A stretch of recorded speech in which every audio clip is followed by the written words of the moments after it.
Ni hao, je suis GLG et je vous souhaite la bienvenue pour cette nouvelle vidéo avec aujourd'hui une caméra sport, la SJ4000 Plus. Encore une nouvelle caméra qui a envie de concurrencer la GoPro, mais celle-là elle est quand même plutôt pas mal parce qu'elle filme en Full HD, certes, mais elle filme aussi en 2K. Allez, comme toujours, si t'as envie de voir cette vidéo, parce que voir les produits en photo, c'est bien, mais le voir en vidéo, c'est mieux, alors débridez-vous et découvrez tout dans cette avec les smartphones. Allez, on vous explique ça après le générique. Et après, pas un geek.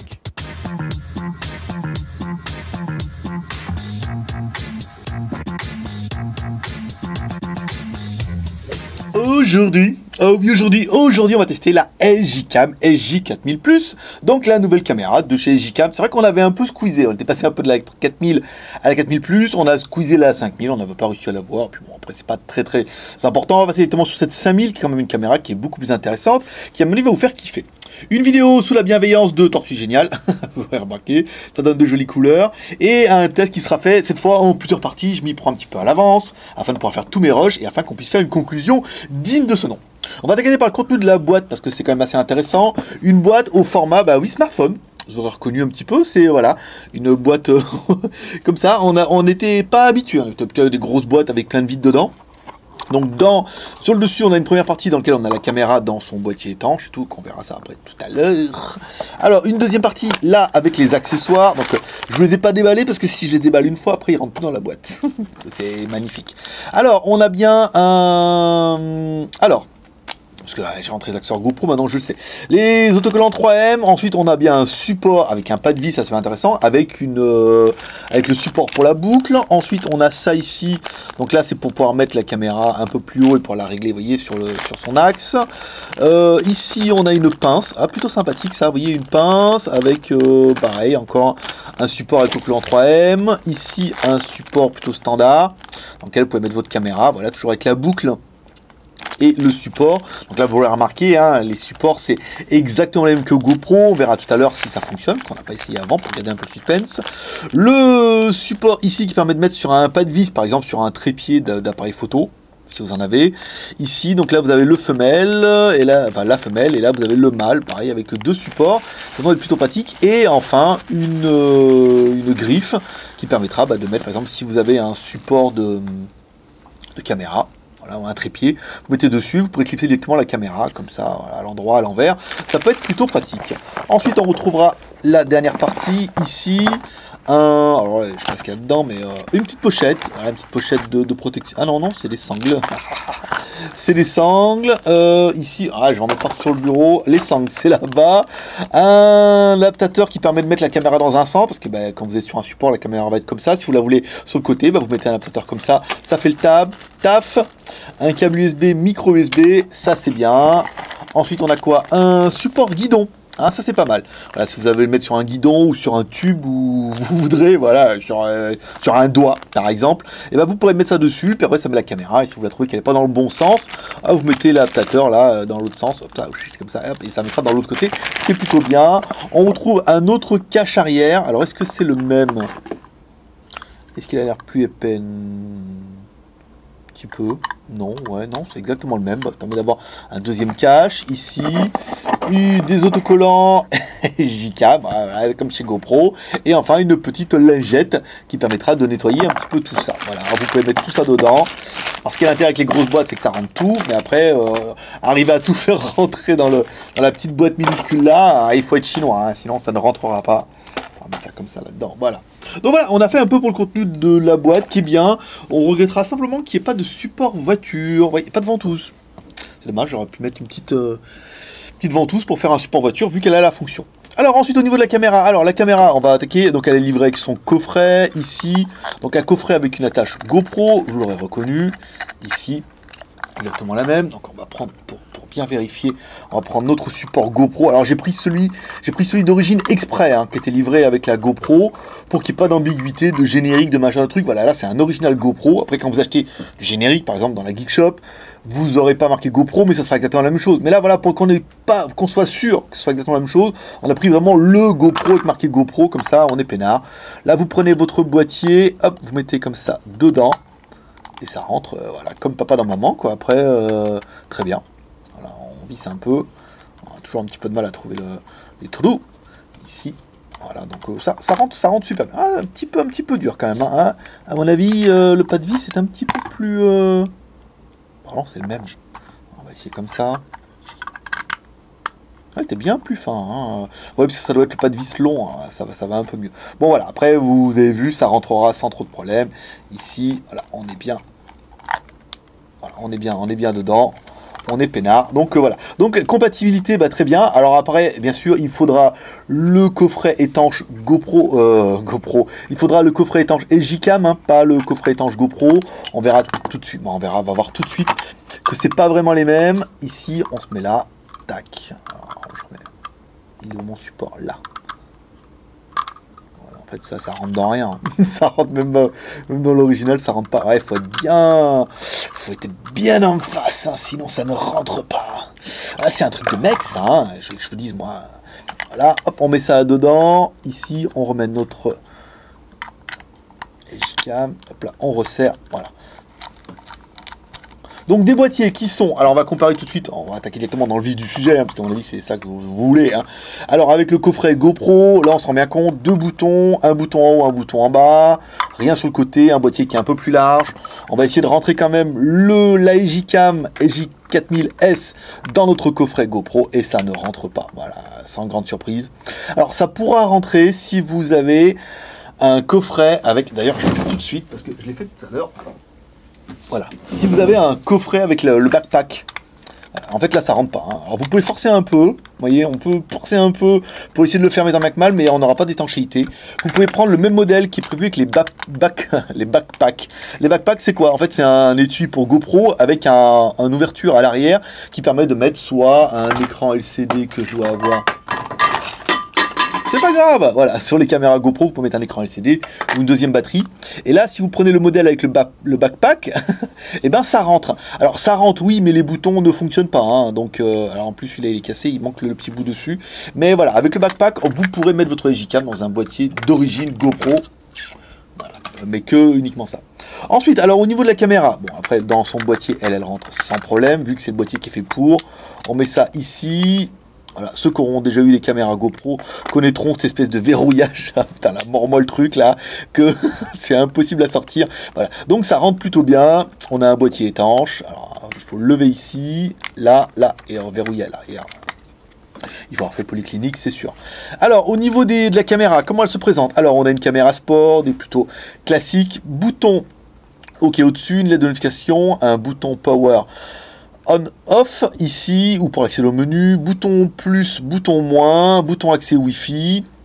Sur le côté ici, on a un petit micro. Là, sur le côté gauche de la caméra ou droit, ça dépend de comment on va tournera dans tous les sens. Alors, un emplacement micro SD. Alors, il nous conseille de la classe 6. Là, on est sur de la carte mémoire générique à 2 balles.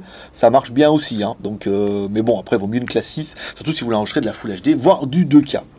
Une connectique micro USB, ce qui sera un petit peu la différence avec notre GoPro qui est là, qui est en train de charger pour faire notre comparatif.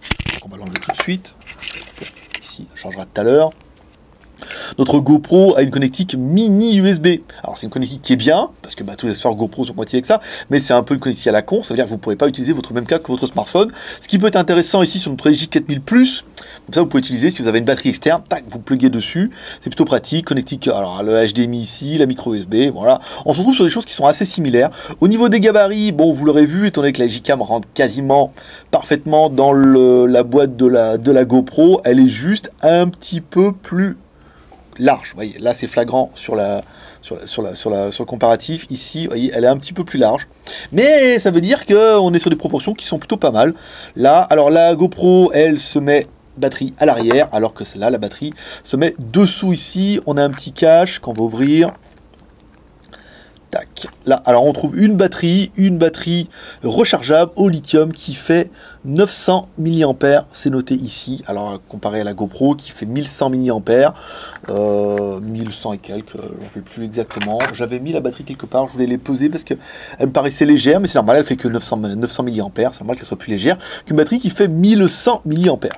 Voilà, à l'arrière, on va retrouver un écran LCD qui sera là, le gros intérêt de cette caméra. On la nettoie un petit peu sur mon tapis de souris, Razer Gladiatus, que vous pouvez trouver dans la Geekshop aussi.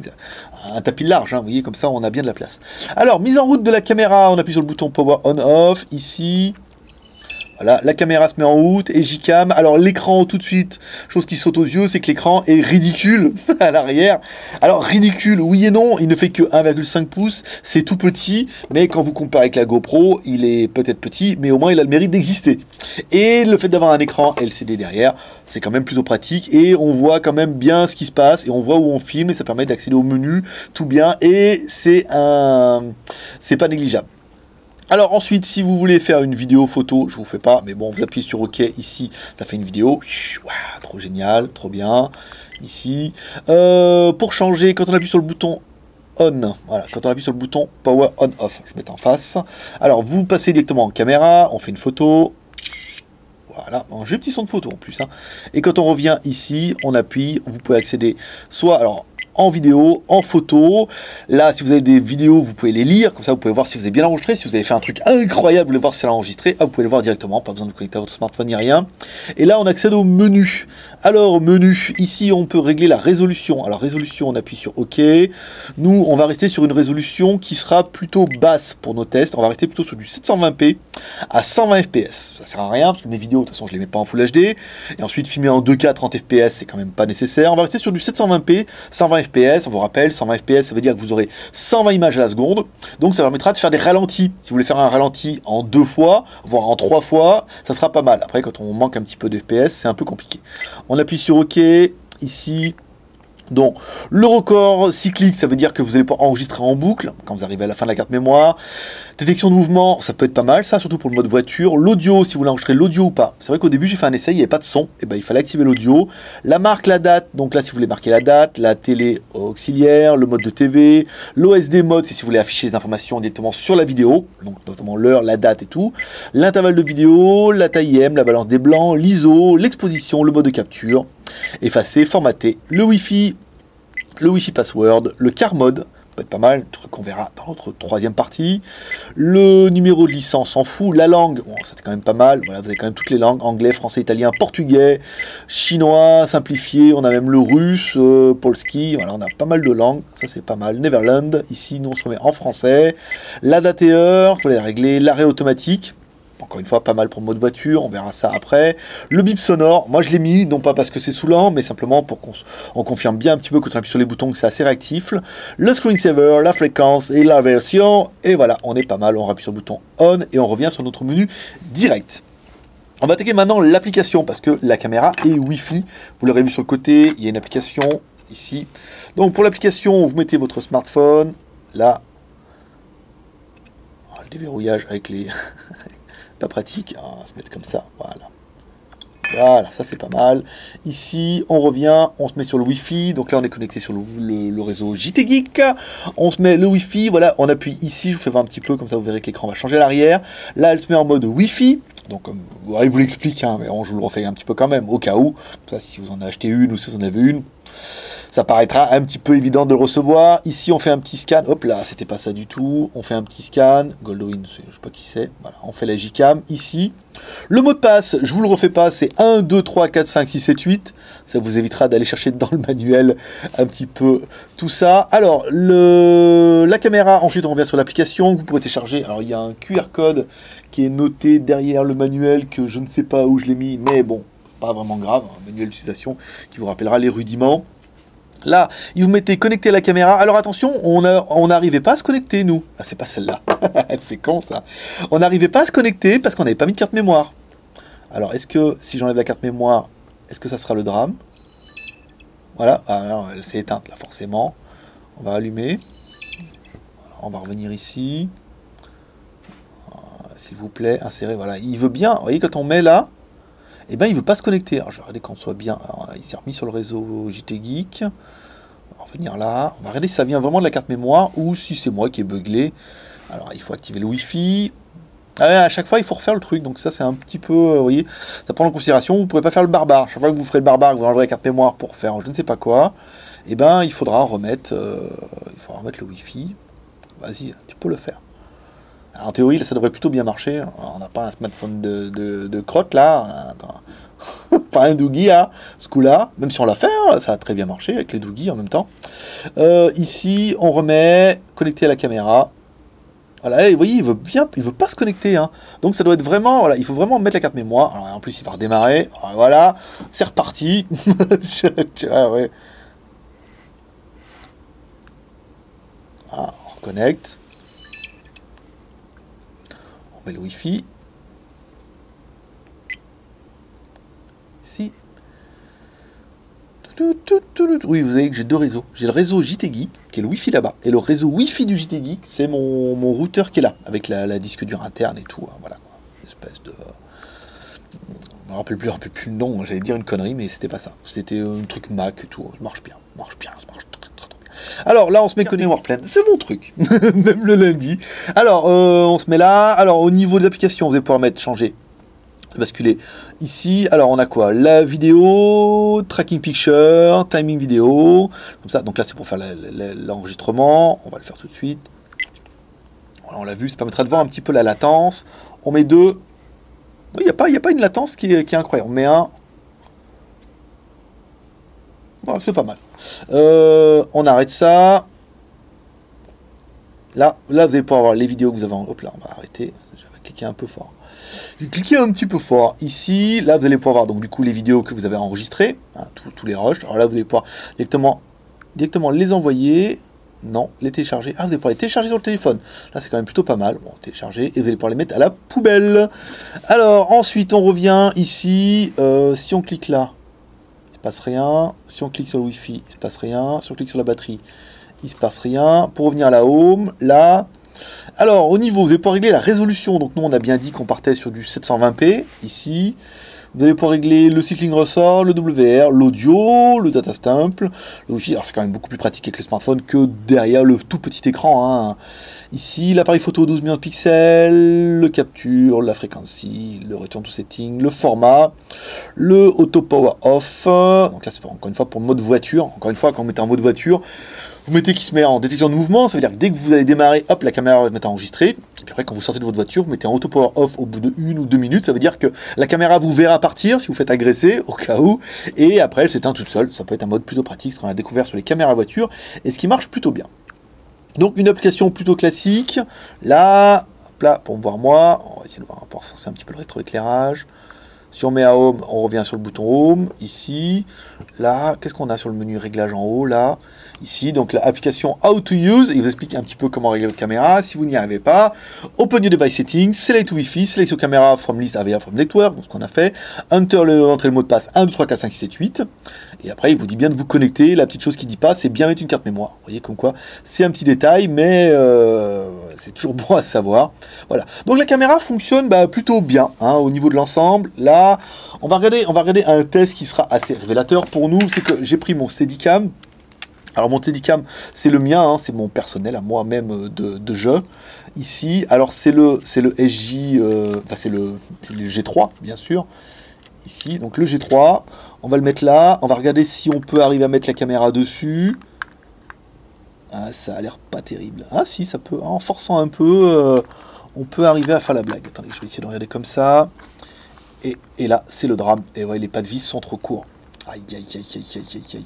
Alors, les pas de vis sont un peu trop courts. Alors le problème qu'on n'aurait pas eu avec le G4. Parce qu'en fait, avec le G4, il y a vraiment un truc prévu pour... Il n'y a pas moyen de le clipser un peu là, en forçant un peu. Ah ouais, ça y est, il l'a pris. Il l'a pris ici. Il n'y a que en haut, vous voyez, on n'a pas... Ouais, je sais bien, arrête-toi. Attendez, ici, en forçant un petit peu là, sur le plastique. Alors, on est un poil court. Alors je vais mettre un petit élastique quand même, ici, on va mettre le Steadicam quand même en route, voir si ça marche. Voilà, bon, qu'on fait, vous voyez, on va juste simplement mettre un petit élastique, histoire de bien faire tenir la caméra, même si on se rend compte que non, ça tient plutôt bien, au moins avec le bas, au moins pas perdre la vis, comme ça. Je vais mettre un petit élastique comme ça, et on va aller faire une vidéo tout de suite en extérieur, avec le Steadicam, certainement en haut. Ensuite, on se fera un comparatif avec la GoPro, où on mettra, comme là on a fait la dernière fois, les deux à côté tenus tant bien que mal, pour qu'on arrive à faire une vidéo plutôt sympathique, qu'on puisse comparer vraiment la GoPro avec ça. Et on fera un troisième test qui sera en mode voiture. C'est-à-dire qu'on mettra la caméra dans la voiture, soit avec un tâche-ventouse, soit on va pas la mettre sur le pare-choc, et on filmera un petit peu la route pour voir un petit peu ce que ça donne en conditions réelles, avec de la vraie action. Hein, ça peut être plutôt sympathique. Voilà. Et après, bah, enfin, une fois qu'on aura fait tout ça, que j'aurai fait mon montage, on pourra faire le bilan, bien sûr. Donc nous voilà en extérieur avec le Steadicam, c'est quand même plus facile, vous avez vu, je peux faire des angles et tout comme ça. Donc j'ai pris tout, hein, j'ai pris mes élastiques, on a tout ce qu'il faut pour attacher la caméra et surtout pour faire un comparatif avec la GoPro parce que c'est intéressant. Même si, alors vous allez me dire oui, mais bon, c'est pas le même prix. Oui, bien sûr, c'est pas le même prix, mais c'est vrai que là, bah, j'ai le soleil en plein dans la vue, ça va pas être facile, mais bon, au moins ça fera de jolies images. Et voilà, donc la Gcam, oui, mais la Gcam en fin de temps sans bourgeoise et la GoPro devient de moins en moins chère. Donc ça permettra de voir un petit peu bah, déjà ce que donne le son. Hein, au niveau de tout ça, on va essayer de faire un petit peu des plans au niveau de la vidéo. Ici. Ah oui, forcément, avec le Steadicam, vous serez d'accord avec moi que c'est juste royal. On va mettre comme ça, on va faire un petit plan. Pas trop vite. Ah, ils sont en train de construire l'immeuble là-bas. Pas mal. Alors je la trouvais un peu basse la caméra, je vais la monter un peu. Voilà. Ici, je vais mettre comme ça. Hop. Descendre. Voilà. Hop. En espérant qu'elle se casse pas la gueule, sinon ça serait dommage. Voilà. Pas mal. Hein, ici, donc là vous pouvez voir.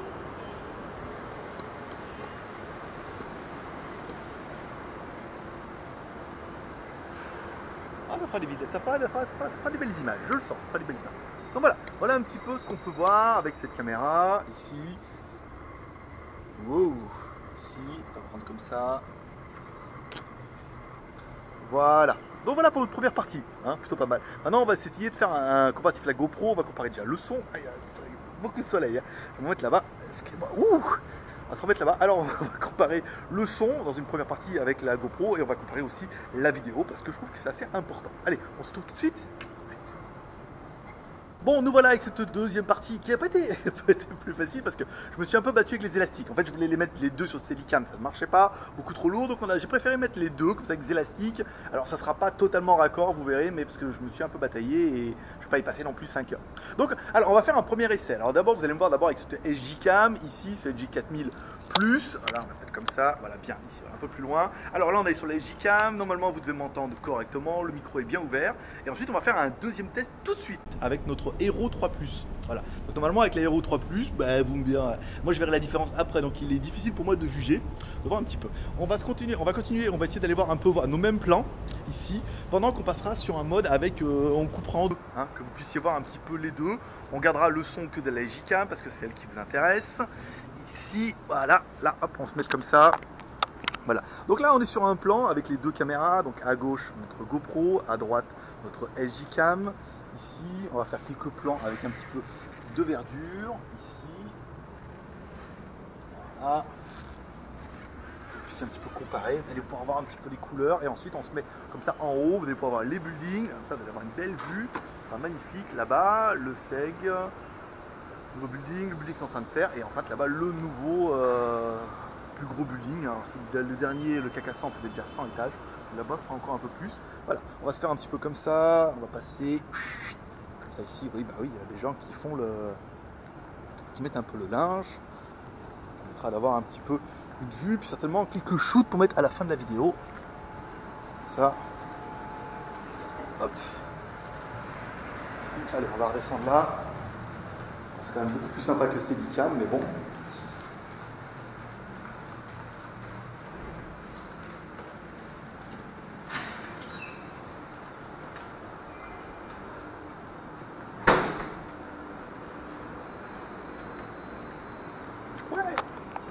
Donc une vidéo à mi-parcours, oui, parce qu'on a fait le vidéo, hein, vous avez vu la vidéo, je l'ai montée, je suis pas trop mal content de mon montage, on arrive bien à voir le mieux, on arrive bien à voir la différence entre la Gcam et la GoPro. Encore une fois, c'est deux caméras qui sont différentes, l'électronique sont différentes, l'antique est différente, donc une caméra qui s'en tire pas trop mal. Après c'est vrai que bon bah les couleurs, les goûts, les couleurs, voilà, ça dépendra de chacun. Mais après si l'œil s'habituant un peu, si vous tournez qu'avec la Gcam, après vous trouverez ça magnifique. Si vous tournez qu'avec la GoPro aussi, après c'est vraiment en mettant les deux, comme en comparant deux télés qu'on peut arriver un petit peu à voir la différence. Alors nous on va parler un petit peu de la fiche technique que vous allez retrouver ici directement sur la caméra en attaquant les plus et les moins de l'animal. Alors moi j'avais aimé, c'est une caméra sport, ça c'est la classe, l'angle de vue à 170 degrés, avec ce qu'ils appellent eux le A+, j'ai vu marquer ça quelque part. Vous regarderez, vous verrez mieux moi, que sur votre grand écran que moi. La prise de photo, 12 millions, 10 millions, 8 millions, jusqu'à 3 millions. Et vous pouvez faire aussi des 3 photos par seconde. Voilà, il y a des options comme ça qui sont plutôt sympathiques. Voilà, je l'ai un peu crade avec les élastiques. Les vidéos, alors les vidéos, vous pouvez faire des vidéos en HD, ce qui nous a plutôt intéressé, à 120 fps, en Full HD, en 1280 par 1920, à 60 fps ou 30 fps. Suivant ce que vous avez besoin. Et enfin, vous pouvez faire des vidéos en 2K. Alors, 2K à 30 fps, je suis pas convaincu que ce soit... Voilà, c'est pour dire que ça le fait, mais après, 2K à 30 fps, pour le sport, c'est quand même juste, quand même pas assez. Si vous voulez avoir une belle fluidité, c'est bien pour le fun, mais pour la fluidité du sport, c'est pas génial. La caméra est Wi-Fi, ça, on l'aura vu. Ici, vous pouvez la connecter directement au smartphone. On peut mettre une micro SD de jusqu'à 32 Go sur le côté, ça c'est pas mal. Il vous conseille de la classe 6, notamment pour les enregistrements en 2K. L'écran LCD à l'arrière de 1,5 pouces. C'est quand même plutôt bien vu, en TFT, c'est quand même plutôt pratique, hein, pour voir si on enregistre et voir ce qu'on a enregistré, c'est bien. La batterie amovible dessous à 900 mAh, ça c'est bien. La connectique en micro USB, bien aimé pour recharger l'appareil, et enfin une connectique micro HDMI pour pouvoir brancher sur la télé si l'envie vous en venait. Le boîtier bien qui est livré avec de nombreux accessoires, le boîtier étanche qui est GoPro friendly, hein. Voilà, vous avez vu la connectique c'est exactement la même, ce qui est plutôt une bonne chose, c'est-à-dire que vous pourrez mettre 1 milliard d'accessoires que vous pourrez acheter pour GoPro, parce que si vous conservez bien ce boîtier là, en fait vous pourrez mettre directement tous les accessoires. Chose qu'on a voulu voir nous avec le boîtier, par exemple un boîtier ouvert, que moi par exemple j'utilise beaucoup pour ma GoPro, ce qui permet vraiment de mettre la caméra dedans beaucoup plus facilement et de profiter un petit peu du micro, des choses comme ça. Alors là, je sais pas dans quel sens ça va se mettre. Ici, le bouton en haut, donc le bouton, vous voyez, est bien au bon endroit, mais la caméra est quand même... Oh si, remarquez, ça rentre. Oh, si, c'est pas vrai, ça rentre pas mal. Là, faut faire attention, parce que j'en ai déjà cassé un, comme ça, à vouloir appuyer fortement dessus. Non, ça rentre bien, vous voyez, on peut pas le verrouiller à fond, j'ai peur que, j'en ai déjà eu un comme ça, en essayant sur l'autre comme ça, en voulant le verrouiller à fond, en la cassant, mais là, vous voyez, en mettant sur un support comme ça, que vous trouvez dans la Geek Shop, bien sûr, et ben vous pourrez mettre une caméra sans trop de problème, vous voyez, les gabarits sont les mêmes, si ce n'est qu'elle est un petit peu plus... Ouh, j'aime pas ces bruits, non, c'est bien, il s'est rien passé, voilà, ça est juste un petit peu plus large. On aura bien aimé le prix. Cette caméra nous a été envoyée par la boutique en ligne MyFox et eux le vendent 123,02 €. À savoir qu'il y aura apparemment une livraison qui sera prévue pour début juillet. Vous trouverez également cette caméra dans la Geek Shop, à mon avis fin juillet, quand on sera sûr d'en avoir, parce qu'après à faire des précommandes qu'on ne pourra pas honorer, c'est pas vraiment le but. Qu'est-ce qu'on regrettera nous pour la caméra? Alors on pourrait regretter le LCD à l'arrière qui est quand même qui est un peu petit. Voilà, qui est petit. Il a le mérite d'exister, mais je le trouve un peu petit. Ils auraient pu mettre un écran un peu plus grand. Ça aurait pu être sympathique aussi, mais bon, il fallait peut-être rentrer de la place et tout. C'est vrai qu'elle n'est pas beaucoup plus épaisse que la GoPro. La GoPro, si vous voulez mettre un écran LCD, vous l'avez vu tout à l'heure, si vous voulez ajouter un écran LCD à la GoPro, qui est caché ici, voilà, vous prenez la GoPro, vous ajoutez un écran LCD ici, tac, et ben ça vous fait quand même un monstre de compète, hein. Ici, vous voyez la différence. Donc là, ils l'ont intégré. L'écran est certes un peu plus petit, mais voilà, il a le mérite d'exister et d'origine, et pas besoin d'ajouter un backpack en plus. Et enfin, l'enregistrement en 2K, qui est quand même juste anecdotique, hein. On parle de 2K pour le fun, hein. Vous pouvez filmer en 2560 par 1440, mais encore une fois, à 30 fps, ça ne sera pas vraiment dessiné pour le sport. Si vous voulez faire un joli, voilà, sur le bord de mer, comme ça, en 2K, c'est pas mal, mais encore une fois, c'est juste un argument marketing. Allez, on continue maintenant avec le plan qu'on aura fait en voiture, et enfin on se retrouve à la fin pour le bilan.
Il est venu le temps du bilan.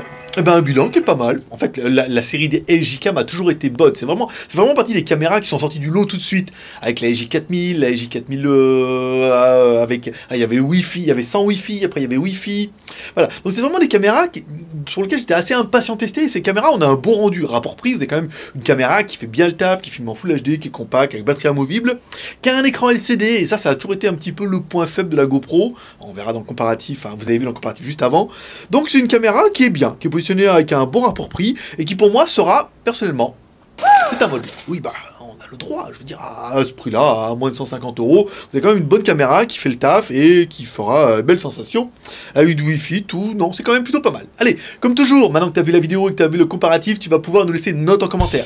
Tu laisses une note en commentaire en donnant tes plus, tes moins, ce que tu penses de cette caméra. Voilà. Ce qui fera partie de vos 3 R. Le R de share en partageant ces vidéos sur les réseaux sociaux, sur Twitter, sur Facebook, sur Google+, tu sais pas encore comment faire, tu descends dans la vidéo et en bas à gauche, tu as un bouton partager, tu cliques dessus, tu as les réseaux sociaux, tu n'as plus qu'à cliquer et hop, et ta mission est faite. Tu peux laisser un, commentaire sous cette vidéo pour dire ce que tu penses de cette caméra LG4000+, si ça correspond à ce que tu attendais, ou si tu préfères, non, je veux absolument une GoPro 4. Voilà, cher et tout, t'as besoin d'une GoPro, tout le monde a une GoPro, tu veux une GoPro. On en a des comme ça. Et le R de pouce en l'air, comme ça fait toujours plaisir. Pareil, c'est pas encore comment faire, tu descends la vidéo, en bas à droite, il y a les pouces en l'air comme ça. Si t'as pas aimé cette vidéo, tu peux mettre un pouce en bas, mais en théorie, tu pourrais au moins mettre un pouce en l'air pour le travail. Toujours ça de prix. Voilà, donc c'est tout pour aujourd'hui. Moi je vous donne rendez-vous demain ou après-demain pour un prochain test high-tech ou smartphone. Paix prospérité. Allez, à bientôt, bye bye.